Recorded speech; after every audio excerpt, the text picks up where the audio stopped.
Una de las cosas por la cual creo que, aunque ya muchas personas dicen que está quemado, su ADN está repetido en muchas fragancias, hay dupes, como en este caso el Assad, aunque este es el dupe del Elixir, que sigue aún así, sigue valiendo la pena, pues sí. Hola, ¿qué tal amigos? Bienvenidos una vez más. En esta ocasión vamos a hablar de uno de los perfumes masculinos más vendidos de todos, que es el Sauvage.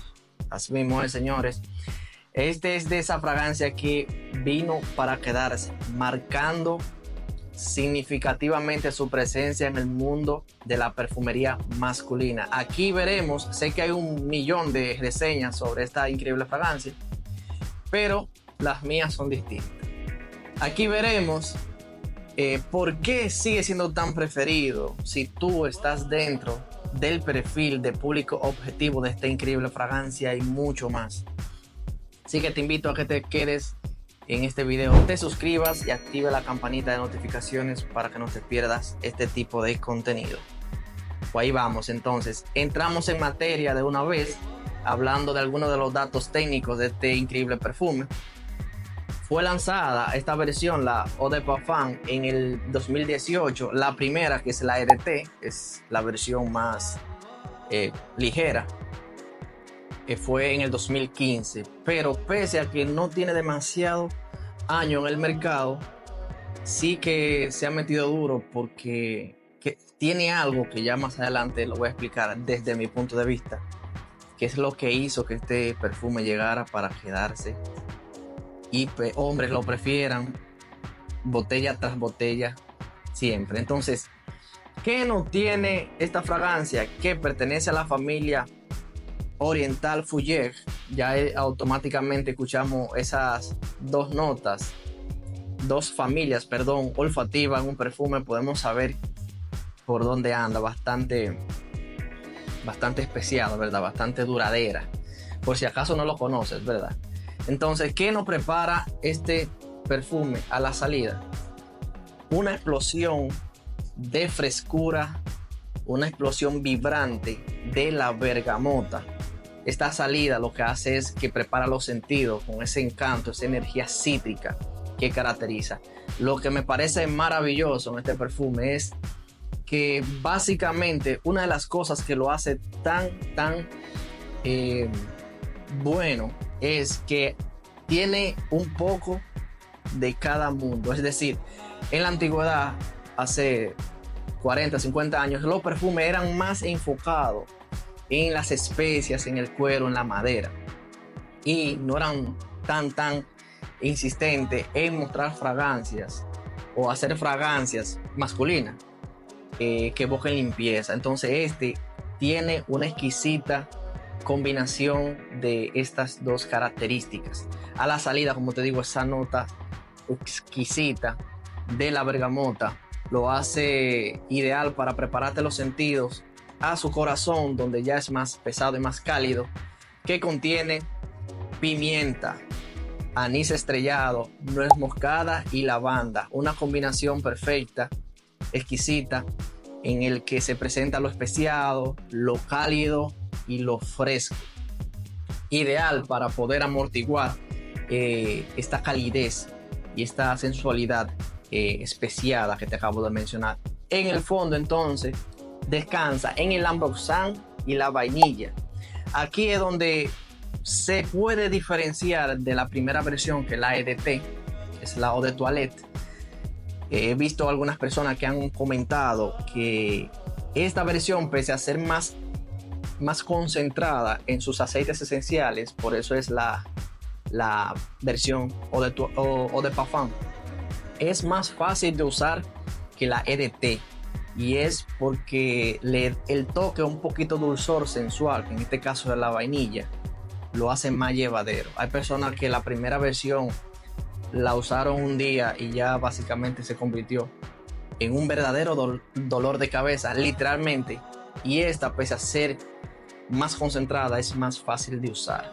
Es encantadora. Entonces, ahora vamos a mencionar su proyección, la duración estela. Señores, ¿qué le digo? Este es uno de los referentes en cuanto a estos aspectos en la perfumería. Su duración es alta, muy buena, que puede ir de las 8 a las 12 horas. Vamos a decir de las 10 a las 12 horas. Difícilmente te dure menos de 8 horas, o depende de la situación en la que la utilices. Entonces, ¿qué tal su estela y su proyección? Brutales también.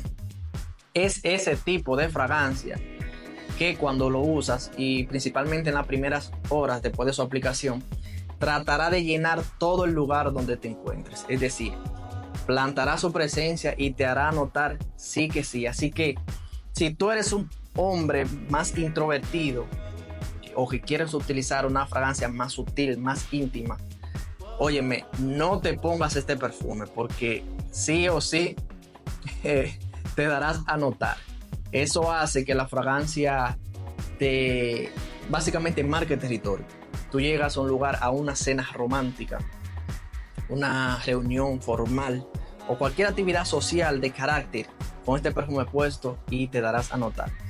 Una de las cosas por la cual creo que, aunque ya muchas personas dicen que está quemado, su ADN está repetido en muchas fragancias, hay dupes, como en este caso el Assad, aunque este es el dupe del Elixir, que sigue aún así, sigue valiendo la pena. Pues sí, esta es una de esas fragancias que básicamente cuando te la pones es como si se mezclara con tu ADN y lo transportara con ella. Después que tú duras algunas horas o en una o dos ocasiones oliéndole este perfume a alguien, es como si se incrustara en tu pensamiento. Recuerden que el olfato es un excelente generador de recuerdos, y por eso es que este perfume, y por lo que ya te mencioné de que tiene esa transición de ese equilibrio entre lo fresco y lo especiado, encantador, que por eso es que enamora a muchos. Entonces, ¿qué nos da como acordes esas notas que te mencioné en el principio? Una fragancia que está soportada principalmente en lo especiado fresco, en lo cítrico y lo ambarino. O sea, ahí podemos ver que tiene ese rejuego, pero es un poquito más enfocado en la frescura que otras versiones. Así que ahí podemos mencionar esta parte. Entonces, ¿cuál es el público objetivo? ¿Tú perteneces a este público objetivo? Bueno, pues depende. Como público objetivo te mencionaré algunas fragancias que van siguiendo la misma línea que este. En este caso es obviamente el Bleu de Chanel. Tenemos también, podemos mencionar el L'Arma Claude Noir Intense y el White de Yves Saint Laurent, la versión Eau de Parfum, que van siguiendo esta misma línea bastante especial, orientales y demás, con más carácter, más presencia. Así que ya más o menos tienes un marco de referencia, en dado caso de que no conozcas este perfume, que lo dudo. En conclusión, Sauvage Dior, pese a tener demasiada popularidad, lo que para muchos es un punto negativo, ya que lo consideran no tan necesario, porque han replicado bastante ya su ADN o lo han quemado. Y hay otros dupes que huelen casi idénticos. En este caso, como te mencioné, el Assad, aunque es para la versión Elixir, aún así sigue siendo una opción viable. Pues claro que sí. Ahora bien, si tú lo que quieres es un perfume que huela parecido a este, pero más económico, bueno, pues ya te mencioné la opción. Pero sí o sí, este es un perfume que sus prestaciones los respaldan en cuanto a su duración, proyección, estela, y además un carácter varonil inconfundible y un ADN que se incrusta en la nariz de quien te lo huele. Así que Sauvage Dior nunca pasará de moda. Ahí te lo dejo.